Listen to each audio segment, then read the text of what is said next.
Goranitai, Goranitai, Goranitai.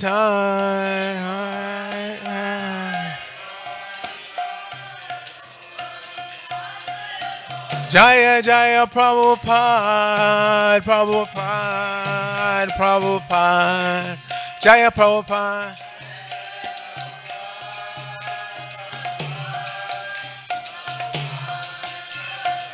Jaya Jaya Prabhupada, Prabhupada, Prabhupada, Srila Prabhupada.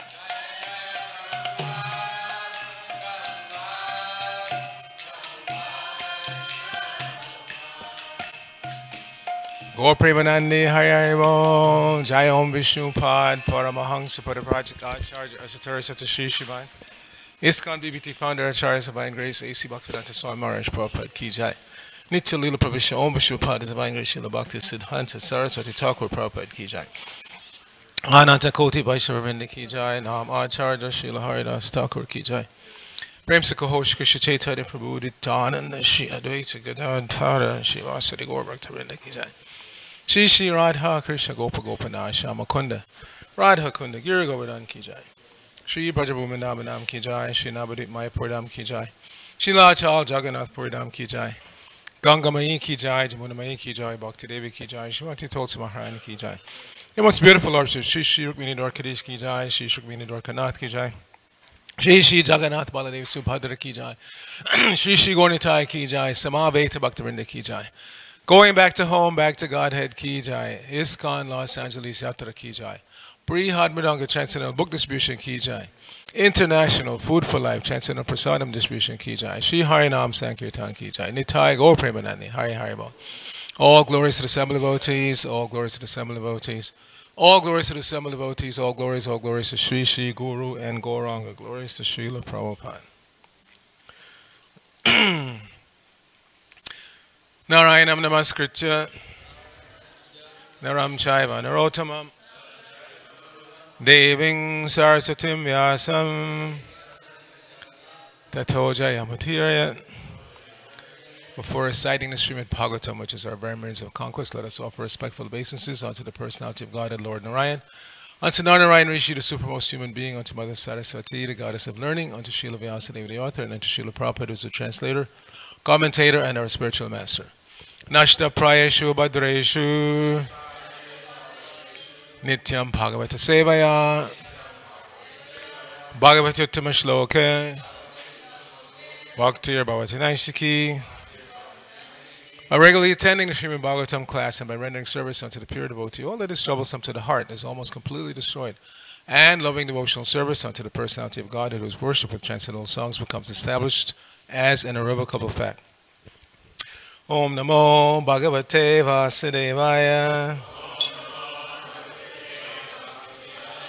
Om Namo Bhagavate Vasudevaya. Om Namo Bhagavate Vasudevaya. So we're continuing reading from the first canto of the Srimad Bhagavatam, which is entitled Creation. This is chapter 11, Lord Krishna's entrance into Dwarka. And today we will be doing the last verse of the chapter, text number 39.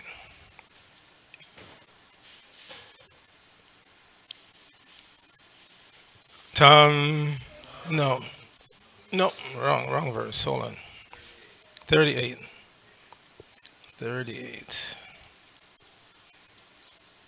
Almost the last verse.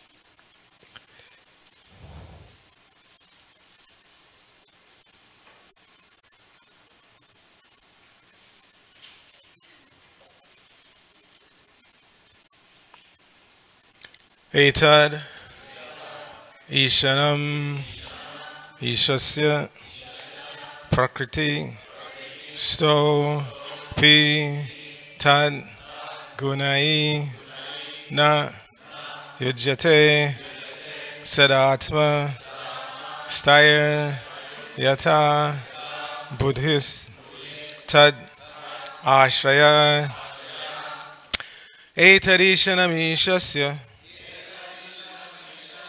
Prakriti Sto Pitad Gunai Na Yujyate Sadatma Stayar Yatha buddhistadashaya etadishanamishasya prakritistopi tadgunai na yujyate sadatmastaya. Yatha buddhistadashaya etadishanamishasya prakritistopi tadgunai na yujyate sadatmastaya. Yatha buddhistadashaya. Please chant. Etadishanamishasya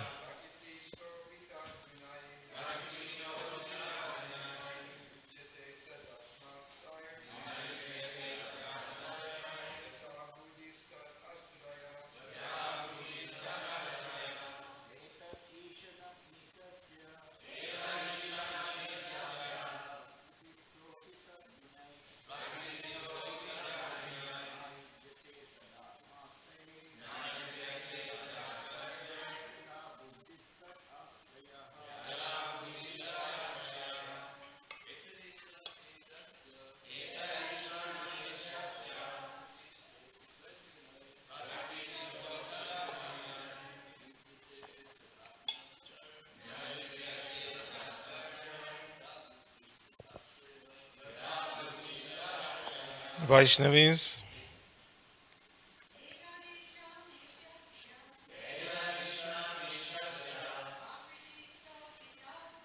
Prakritisto pitadganai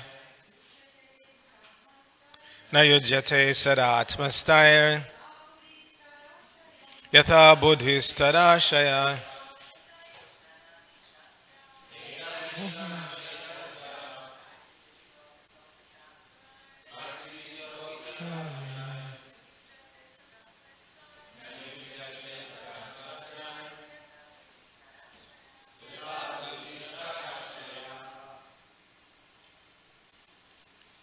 Okay, synonyms: etat, this; ishanam, divinity; ishasya, of the personality of Godhead; prakritistaha, being in contact with material nature; api, in spite of; tat gunai, by the qualities; na, never; yujyate, is affected; sada atmastai, by those who are situated in eternity; yatha, as is; buddhi, intelligence; tat, the Lord; ashaya, those who are under the shelter of. So, Srila Prabhupada's translation for this verse. This is the divinity of the personality of Godhead. He is not affected by the qualities of material nature, even though he is in contact with them. Similarly, the devotees who have taken shelter of the Lord do not become influenced by the material qualities. Please repeat. This is the divinity of the personality of Godhead. He is not affected by the qualities of material nature, even though he is in contact with them. Similarly, the devotees who have taken shelter of the Lord do not become influenced by the material qualities. Srila Prabhupada's purport. In the Vedas and Vedic literatures, Shruti and Smriti, it is affirmed that in the divinity there is nothing material. He is transcendental, nirguna, only. The supreme cognizant, the supreme cognizant means the all-knowing person. Hari, or the personality of Godhead, is the supreme transcendental person situated beyond the range of material affection. These statements are also confirmed even by Acharya Shankara. One may argue that his relation with the goddesses of fortune may be transcendental, but what about his relation with the Yadu dynasty, being born in that family, or his killing the non-believers like Jarasandha and other asuras directly in contact with the modes of material nature? The answer is that the divinity of the personality of Godhead is never in contact with the qualities of material nature in any circumstances. Actually, he is in contact with such qualities because he is the ultimate source of everything, yet he is above the actions of such qualities. He is known therefore as Yogeshvara, or the master of mystic power, or in other words, the all-powerful. Even his learned devotees are not affected by the influence of the material modes. The great 6 Goswamis of Vrindavan all came from greatly rich and aristocratic families, but when they adopted the life of mendicants at Vrindavan, superficially they appeared to be in wretched conditions of life, but factually they were the richest of all in spiritual values. Such Mahabhagavatas, or first-grade devotees, although moving amongst men, are not contaminated by honor or insult, hunger or satisfaction, sleep or wakefulness, which are all resultant actions of the 3 modes of material nature. Similarly, some of them are engaged in worldly dealings, yet are unaffected. Unless these neutralities of life are there, one cannot be considered situated in transcendence. The divinity and his associates are on the same transcendental plane, and their glories are always sanctified by the action of Yogamaya, or the internal potency of the Lord. The devotees of the Lord are always transcendental, even if they are sometimes found to have fallen in their behavior. The Lord emphatically declares in the Bhagavad Gita, chapter 9, text 30, that even if an unalloyed devotee is found to be fallen due to a previous material contamination, he is nevertheless to be accepted as fully transcendental because of his being engaged cent per cent in the devotional service of the Lord. The Lord protects him always because of his rendering service unto him, and the fallen conditions are to be considered accidental and temporary. They will vanish in no time. Om Vishnu Padaya Krishna Prasthaya Bhutale Srimati Bhaktivedanta Swamini Namane Namaste Saraswate Devi Gauravani Pacharane Nirvishesha Srinivadi Paschachadeshtarne Om Agyana Tamirandasya Gyananjana Shalakaya Chakshur Unmilitam Jaina Tasmai Shri Gurave Namaha Shri Chaitanya Manobhishtang Snapitang Jaina Bhutale Swayam Rupa Kadamayam Dadati Swapadantikam Vandehang Shri Guru Shri Tapadakamalam Shri Guru and Vaishavangscha Shri Rupam Sagajatam Sahagana Raganatan Vitam Tang Sajivam Sadvaitam Savadutam Purjana Sahitam Krishna Chaitanya Devam Shri Radha Krishna Padan Sahagana Lalita Shri Vishakan Vitangsha Hey Krishna Karuna Sindhu Dina Bando Jagatpate Gopesh Gopika Kanta Radha Kanta Namosate Tapta Kanchana Gorangi Radhe Vrindavaneshwari Vishnavanu Sute Devi Panamami Haripre Vancha Kalpaturubhya Shah Kripasindove Evacha Patitanang Pavanebhyo Vaishnavebhyo Namo Namaha Jai Shri Krishna Chaitanya Prabhu Nityananda Shri Advaita Gadadhara Shri Vasari Gaur Bhaktivinoda Hare Krishna Krishna Krishna Hare Hare Hare Rama Rama Rama Hare Hare. So in this first canto, the sages are gathered, Naimisharanya and Sutta Goswami has introduced to them Krishna. Even though normally we say that you have to go through the first 9 cantos, then you get to the 10th canto where you really hear about the Lord. But still, they're getting an overview here in the first canto. Who is Krishna, his activities. And after the battle of Kurukshetra, he is getting ready to go back to Dwarka, the city that he established off the western coast of India. It's not exactly the Dwarka that you visit today. The Dwarka that you visit today on the western coast of India is a later creation. Krishna's actual Dwarka was in the ocean. Some marine archaeologists have supposedly verified, by various methods, diving and by aerial surveillance, they've come across this area that they think is the actual Dwarka.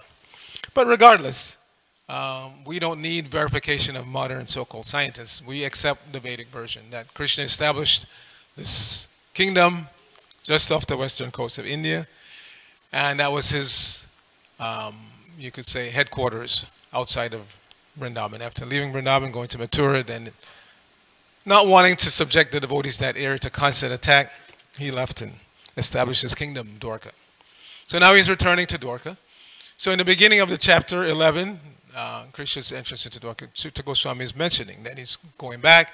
Just outside the precincts of Dwarka, he blew his conch shell, and by that sound, the residents became enlivened. It's mentioned in the 3rd verse of the chapter that just the sound of that conch shell threatened fear personified. So fear is a constant factor here in the material world, because it's the Kuntaloka, the place of misery. And misery produces fear. Fear of more misery. Fear that my plans to get out of misery may not work. Because we're always planning. We're conscious, we're cognizant. We know that there's danger at every step in this material world. Even the animals know that. Therefore, they have what we call fight or flight response. When you approach an animal, even a domesticated animal like a dog, supposedly dogs have been domesticated for the last 15,000 years. Scientific, that's how they present it.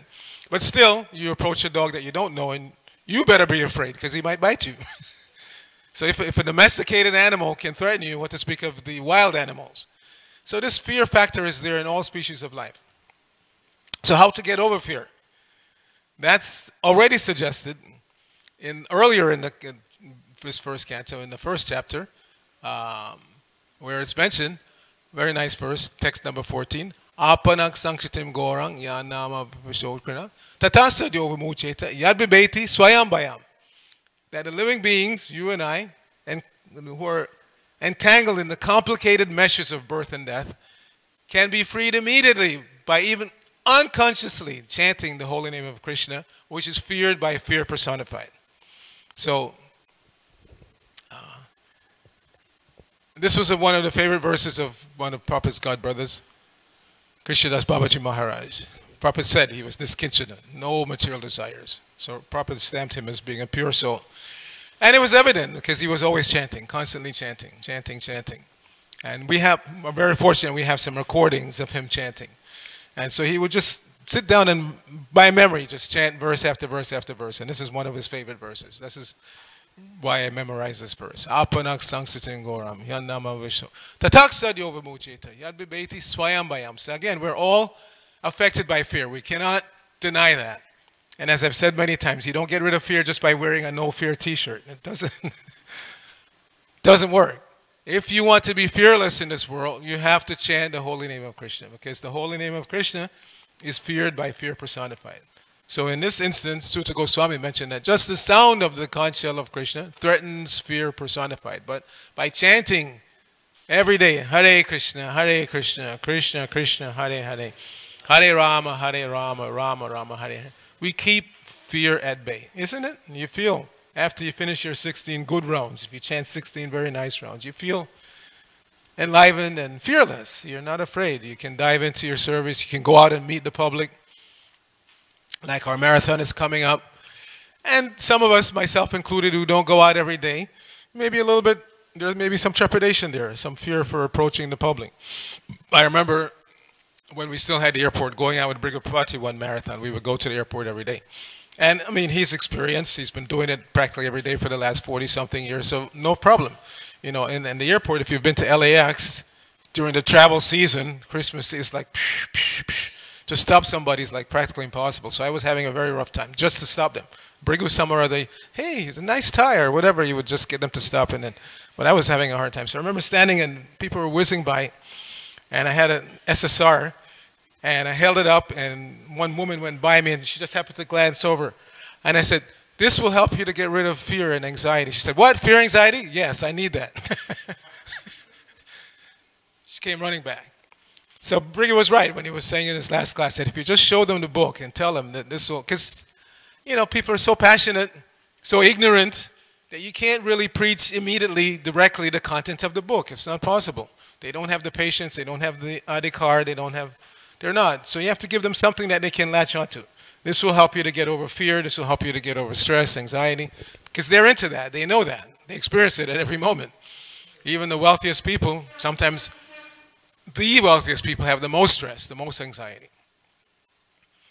Maybe I've told you several times that in my own family, my mother's elder brother, who's still alive, and my mother's gone, but he dropped out of medical school and became a millionaire many times over in real estate. But he's one of the most anxious people because never know, is this person a friend or not? Or just after my money or what? He's he built a wall around himself, literally. Keep even family members at bay, what to speak of the public. So, the people with the most money are sometimes the most anxious, the most fearful. And we cannot get over fear just by some material formula. This is something that Mukunda Maharaj, who I served with for many years, he liked to stress this in his writings and in dealing with people. There are no material solutions to material problems. If you have material problems, and we all do, birth, death, old age, disease, fear, anxiety, there are no material solutions to these problems. The solutions are on the spiritual platform. Because ultimately we're spiritual beings. And therefore no amount of matter can satisfy us, and no amount of material solutions can alleviate our real problems. So we have to take to the spiritual path. We have to take to the spiritual path.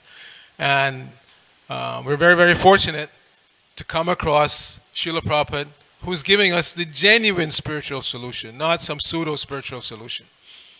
There are many pseudo-spiritual societies out there. Many of them completely made up, or they approach spirituality like approaching a menu with many different columns. I'll take something from column A, something from column B, C, and mix it all together and come up with my own way.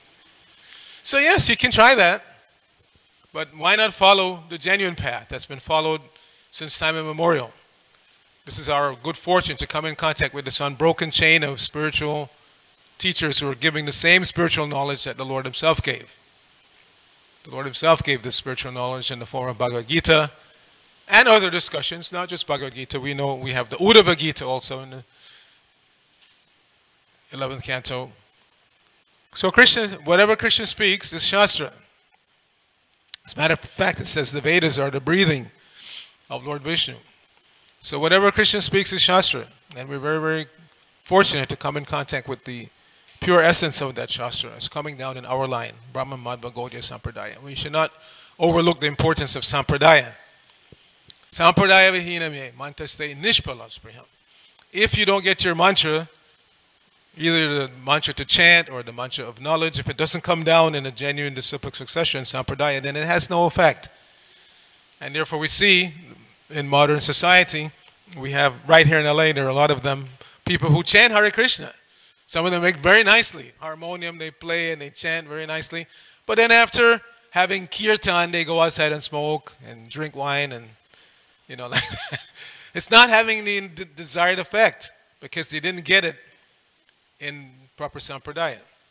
They just decided, yes, I like this Hare Krishna mantra, so let me record. They go to recording studios and So we have nothing against recording. As I was telling our Arcita Prabhu, because he came to me and he said something about trying to do something in the style of Stevie Wonder. So I said, yes, Stevie Wonder already did it. We did it with him. Back in the 70s, we first came here in 75 from New York. And I think it was that year or maybe the next year, Stevie Wonder sent out word that he wanted the Hare Krishnas to come and record with him. So I was one of them. We went and we recorded with him in Hollywood studio. And he recorded that album, Songs in the Key of Life, including the song where he had the chanting of Hare Krishna as part of the background. So we chanted Hare Krishna with Stevie Wonder. And he definitely gets a lot of credit for helping, just like the Beatles did. They recorded the Hare Krishna mantra and helped to spread it around the world. So similarly, Stevie Wonder was very, very popular at that time and remains popular. He helped to spread this chanting of Hare Krishna because people became curious. What is that chant in the background there? And up until recently, I don't know why. Why did he stop so much? I don't know why. But recently, up until recent years, he was inviting us to participate in his Christmas show. I remember we went a couple years to the Nokia Theater, and then we went to the Forum 1 or 2 years. And he was doing the same thing. He would recreate that song in its entirety, and he would have us on stage chanting Hare Krishna. So, yes, this chanting of Hare Krishna, it is the Yuga Dharma, as we know, the recommended method for making spiritual advancement, for coming to spiritual perfection, self-realization in this age of Kali. is to chant Hare Krishna. So when we go out during this marathon, we should keep that in our minds. That we're not just giving them a book to get money. That's not what it's about. Ultimately, we're giving them the Yuga Dharma in written form. Because as Prabhupada said, what is the use of your 3-minute lecture? You go out and lecture somebody about it. They forget about it. It goes in one ear and out the other. But if you can get them to keep one of my books, then it will have long-term effect. Because at any moment they may think, you know, I paid this guy some money for this book or girl. Why don't I read it at least and see what's there? And they read it. And they get immediate benefit. Immediate benefit, as Sura likes to say. If they read even just one word, soon they'll be living in the temple eating sabji with curd. So yes, this is required. Eating sabji with curd is also required. Prasadam. Otherwise they maintain this nasty habits, meat eating, or even they become vegan. If it's not offered to Krishna, they're still going to hell. Krishna himself says that. Where does Krishna say that? Yes. Yagya Shishashanakshata Muchente Sarvakilpash. Bunjate te takam papam. Yat pachantyat makarana. The devotees of the Lord are relieved from all kinds of problems, reactions, because they offer what they eat in sacrifice. Those who eat only for the satisfaction of their tongue verily eat only sin. We should remember that. We're not out there to encourage people to become vegetarians or vegans. We're out there to encourage them to become Christianitarians, lovers of prasadam. It's not enough just to be a vegan. A lot of devotees, young devotees especially, are missing this point. I told the story, but I'll tell it again. When one celebrity person opened a yoga studio in Beverly Hills and invited devotees, because he's friendly with devotees, to come and participate in the grand opening of his yoga studio. So I went. And there was a smorgasbord of nice-looking food stuff. So I asked one of the young devotees, Guru Kulis, is this prasadam? He said, no, but it's from a very nice vegan restaurant. One of the best in LA. I don't care. It's not prasadam. I don't want it. You see?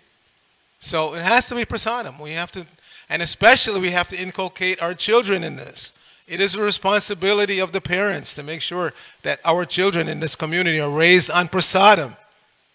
Prasadam, prasadam. This is what will form their outlook on life. If they grow up from the very beginning eating junk food from, you know, even if it's vegan junk food, it's still junk if it's not offered to Krishna. So you must eat only prasadam. This is a responsibility of the parents. Your children should eat only prasadam. Only prasadam. Okay? And why am I stressing this? Because I know I'm probably not going to go back to Godhead after this lifetime. I'm probably going to take birth within the Hare Krishna movement. And I want that kind of parent who's going to give me only prasadam from within the womb. A mother who eats only prasadam. And once I take birth, only prasadam. And that will give me the best chance to get out of this place.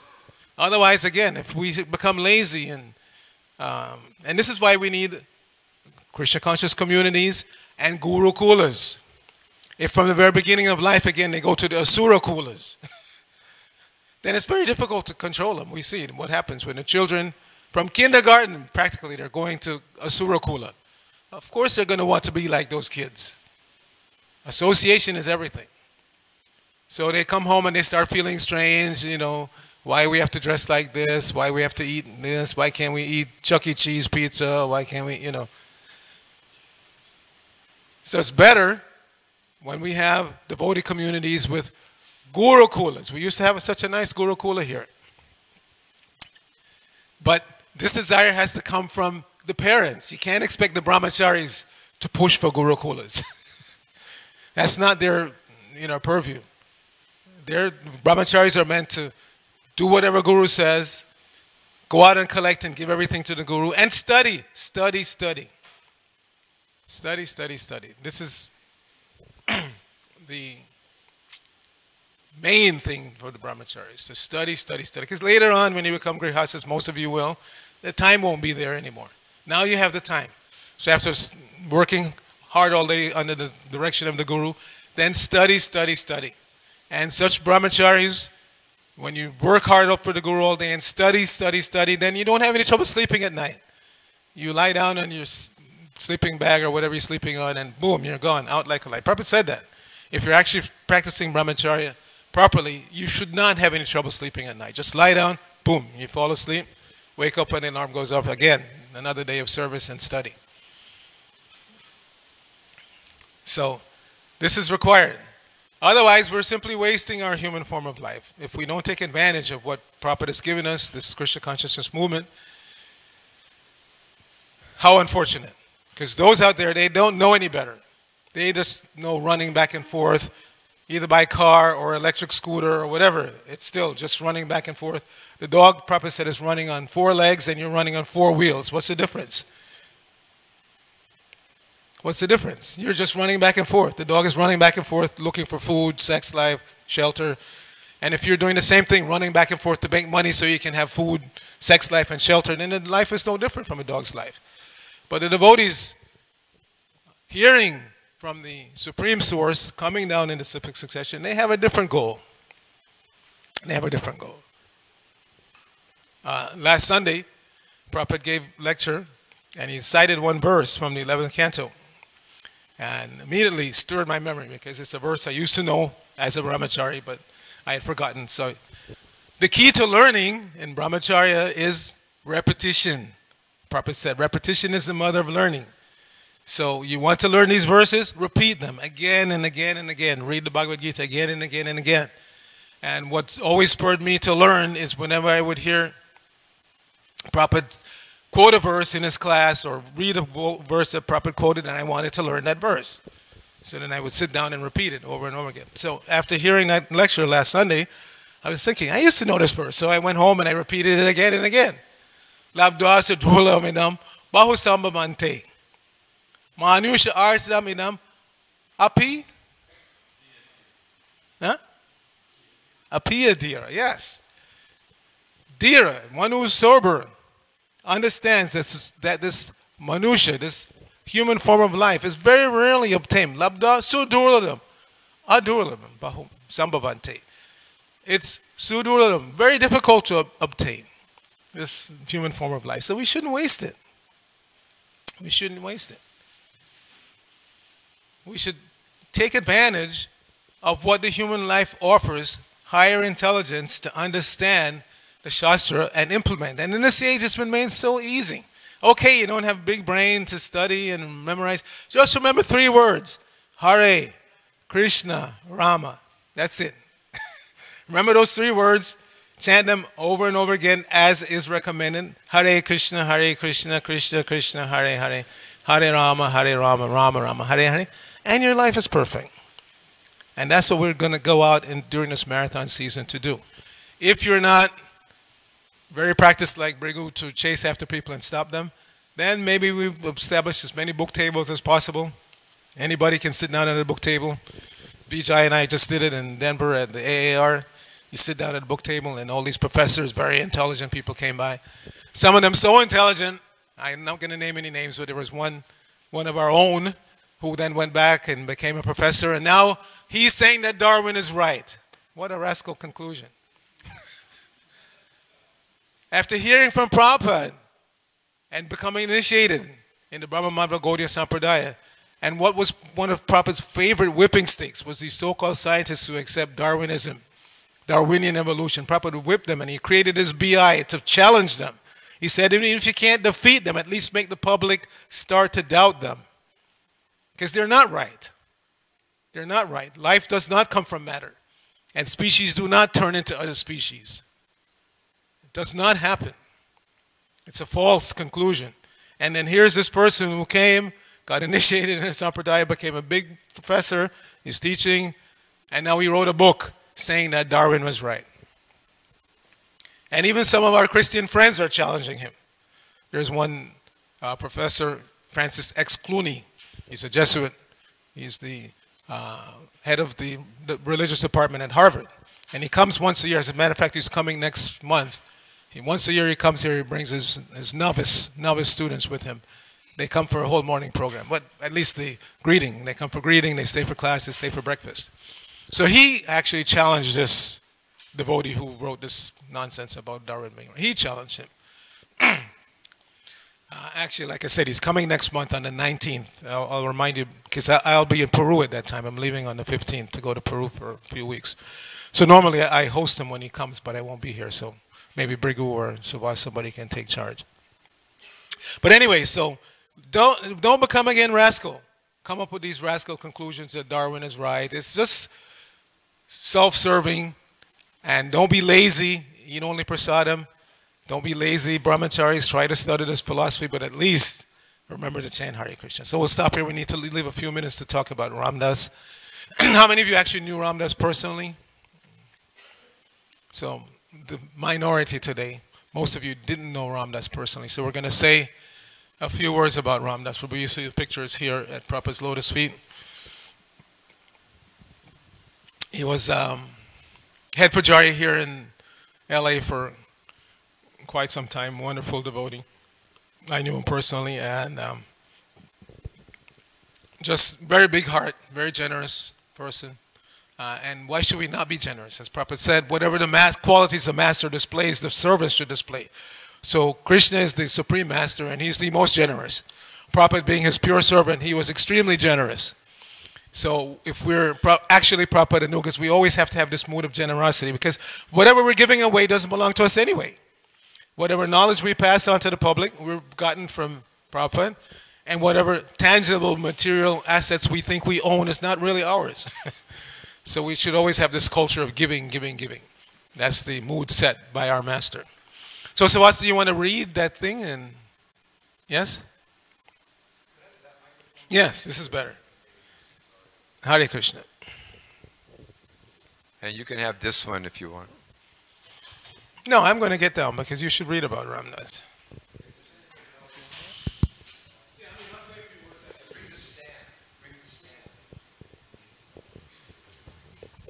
Did that connection? I think it was 96. I saw him in Vrindavan in 95. Okay. We're going to have to kind of ad-lib this a little bit because somehow we lost our original copy, the condensed version of Ramdas Prabhu. So we have a lot of stuff here.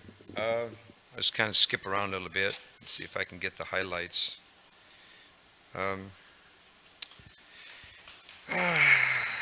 This, of course, Ramdas left his body in Vrindavan, India, and very auspicious place to leave this material world. Maharaj was asking when exactly. I don't remember the exact date. I don't either. They don't write the date down. I can't remember.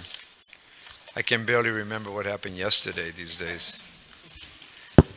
But it was quite some time. I don't know, maybe 10, 15 years ago at least. Anybody know? I can't remember. Sorry. So, they had a ceremony in Vrindavan when Ramdas passed away, and Dinabandhu Prabhu, who was in Vrindavan at the time, he kind of inaugurated a ceremony for him at the temple. And so we'll read a little bit what he had to say, and then we'll read something about different devotees, like Ramananda Prabhu, and there's other devotees that said a few items, and they kind of do spell out what Ramdas was about and what he meant to people. And I think that it's pretty much across the board what people felt about whatever we read today. Whatever we read, a lot of devotees felt the same thing about Ramdas. So this is Dinabandhu Prabhu, and I'll start here. He says, so I don't think I could have given any better of an introduction than our Radharaman has given. I didn't know that this is the month of, that this is the month that Krishna favors. This is December. I'd better explain that not only is December a very auspicious month, but this is the time of month that the moon is waxing, which is explained as the most auspicious part of the month. Okay.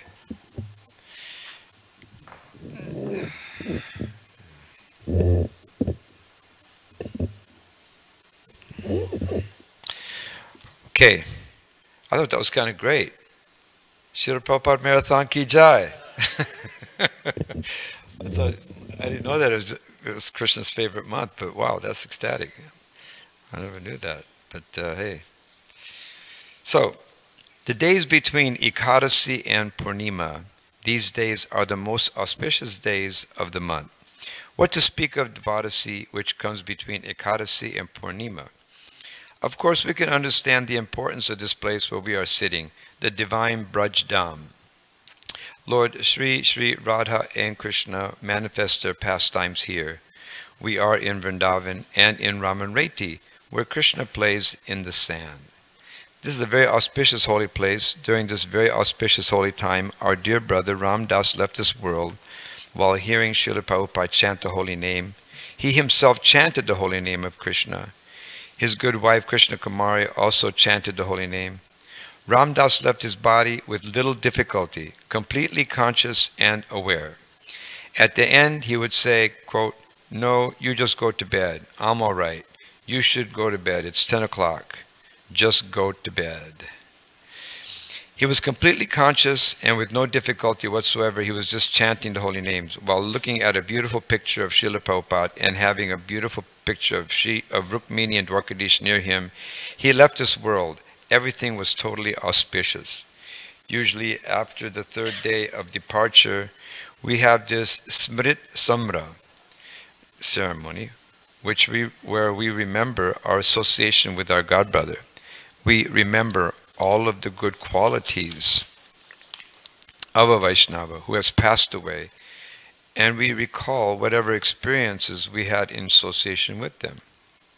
So I've been thinking that all day, what to say in honor of Ram Das. To me, Ram Das was an experience. It's not something that you can really put into words.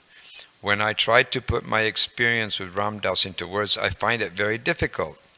I can just go on talking and talking about Prabhupada, but with Ram Das it is difficult. It's just that he had a very special mystical presence.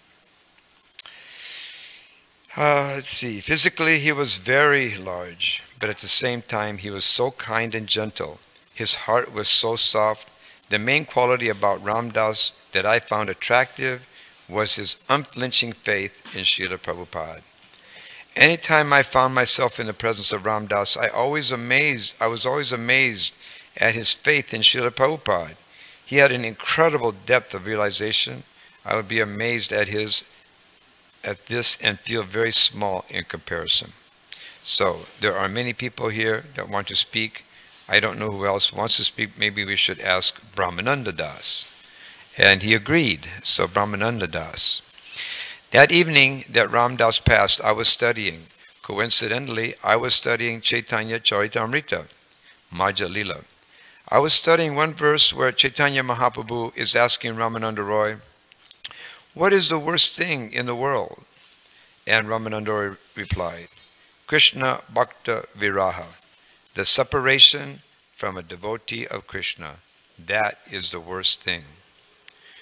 For the Krishna Bhakta, leaving this world is not so bad.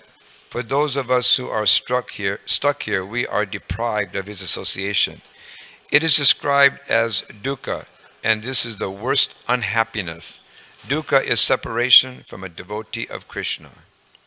I was studying this concept at the time of the departure of Ram Das, and I didn't know that this was happening nearby, although I was just across the way.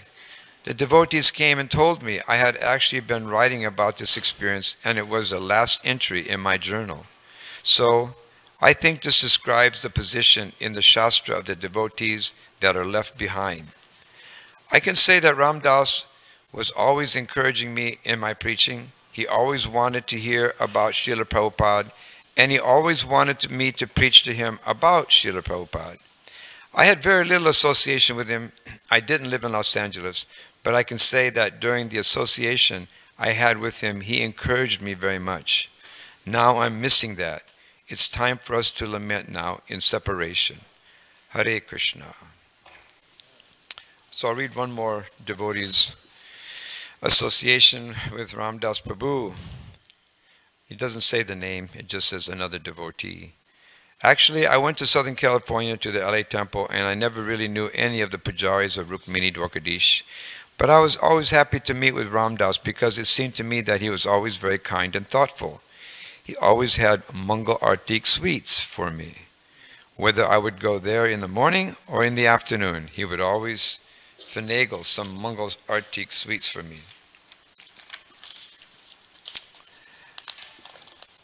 Some way or another. He was very loving to everyone and always happy and smiling. A couple of times I went up to his room to see him. He would never talk badly about anybody. He had so many friends. There were always so many people making appointments to go and see him. Krishna Kumari had to make a special appointment for me to see him. I had to make this arrangement because every day so many people wanted to see him. Not just devotees, but so many people wanted to come and talk to Ram Das. He would want to spend time with anybody who came up.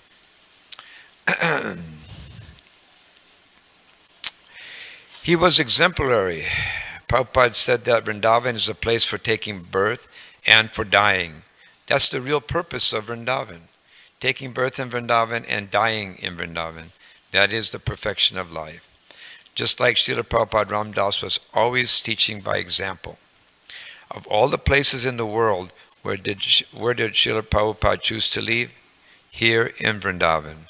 Prabhupada left his body in Raman Reti just a few feet away from this room here. That's where Ram Das also chose to leave. Okay.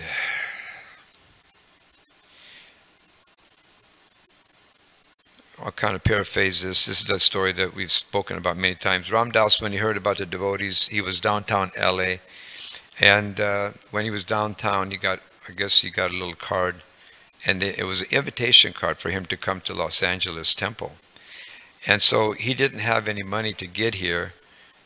So he walked from downtown to the temple here. He didn't have any fare to get to the temple. It's about a 20-minute bus ride, and he walked it. So it must have taken him about 4 or 5 hours to get here.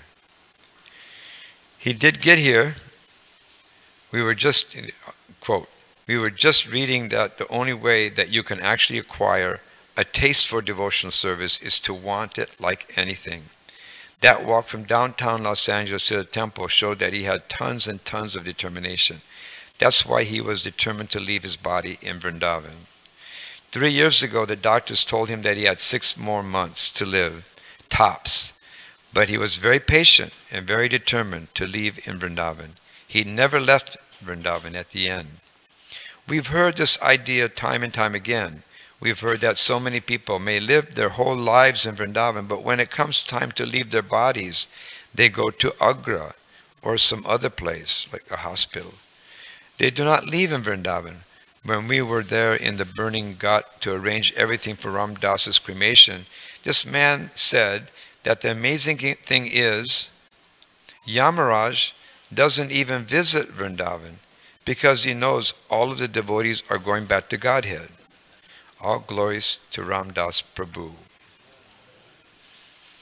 Nice thing here from Dinabandhu too, Dinabandhu Prabhu. He says, quote, I was telling a devotee that there are 3 types of Brijabasis. One who is born in Vrindavan, one who lives in Vrindavan, and one who dies in Vrindavan. There is a verse that says that one who dies in Vrindavan is a real Brijapasi. So, that kind of explains his leaving this material world. And what we heard here a little bit about from the devotees, Ram Das was a devotee of large stature, big-bodied person. He was introduced into the deity program by the temple president at that time. His name was Vatsal Prabhu. And Ram Das began doing a lot of PR work for the temple and then making arrangements for devotees to be able to distribute books around the city. He got permits.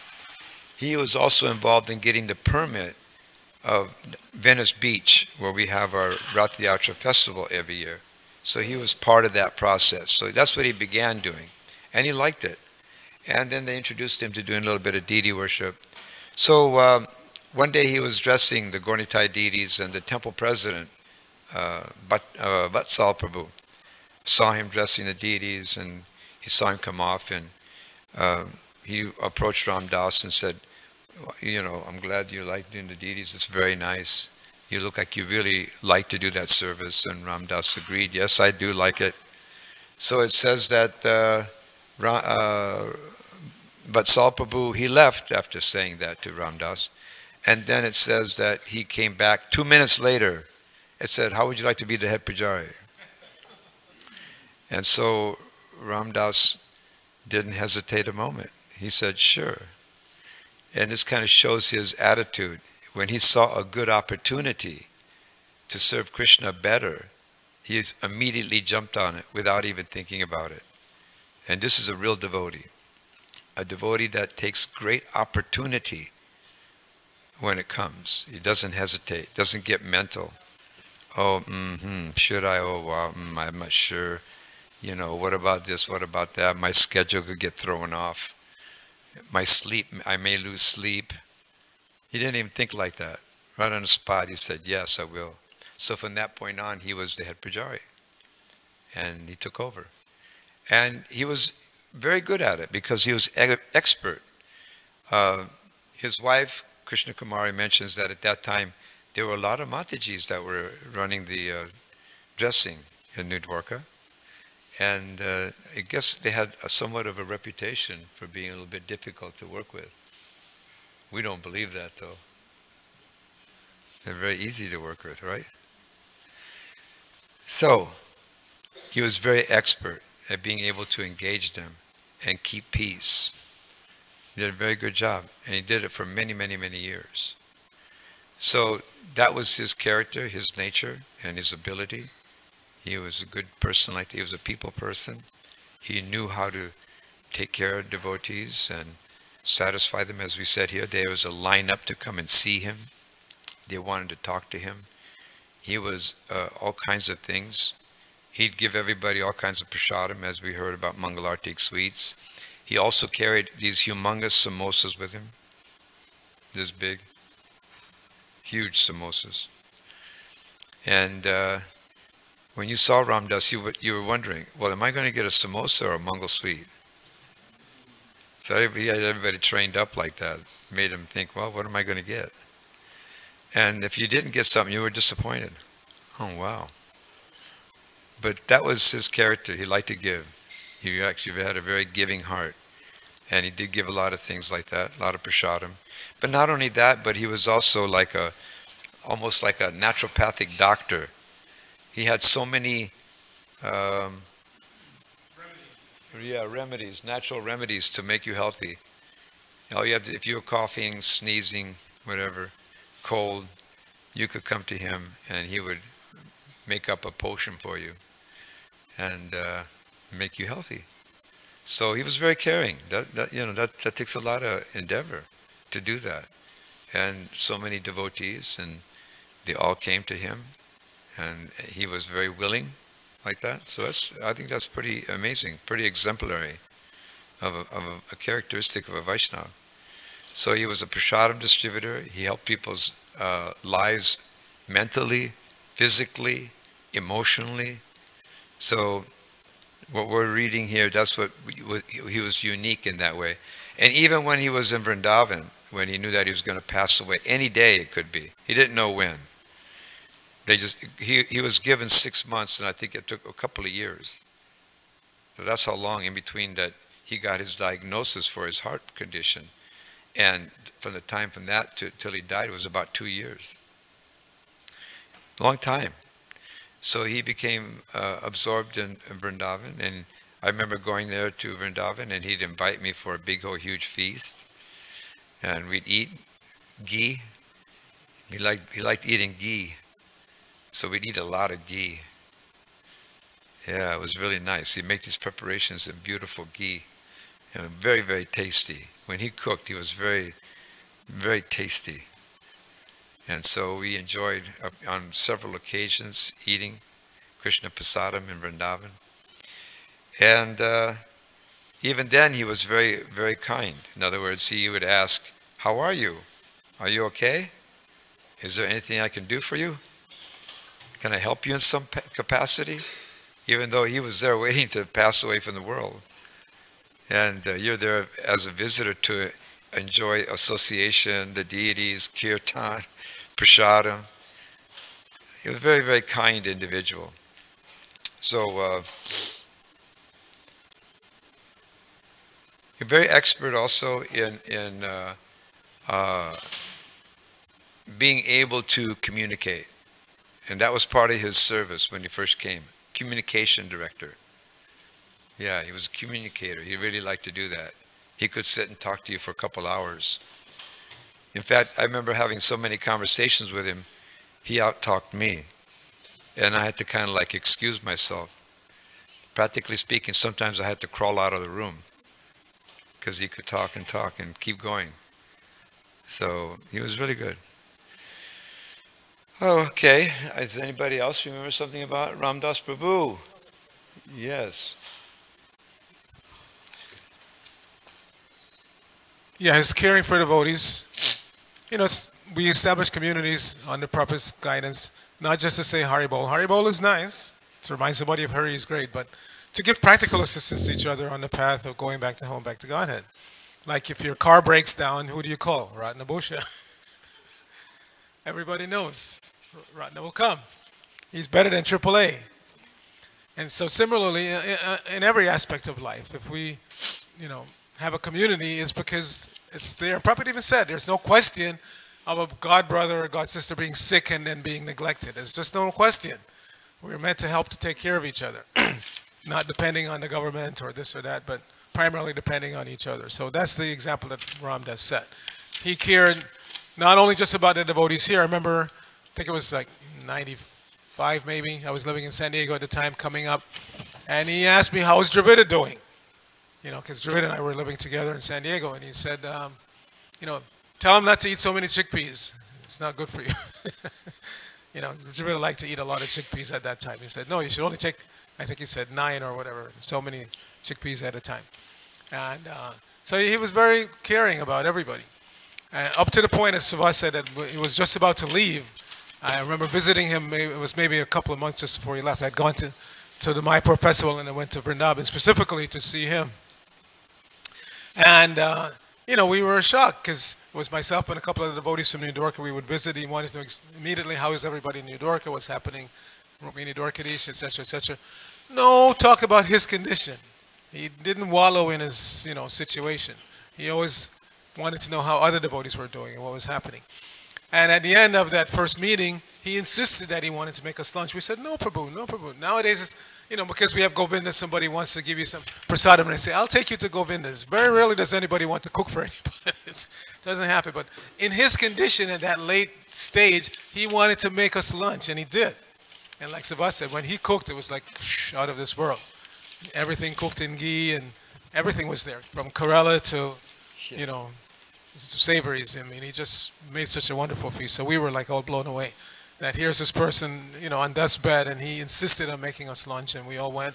And not just us, he had invited others. There was at least maybe 8 or 9 devotees who came that day, and he just made enough prasadam for everybody. There was no question of, not enough. So that's just the kind of person he was. Very, very caring, and set such a wonderful example for us to follow.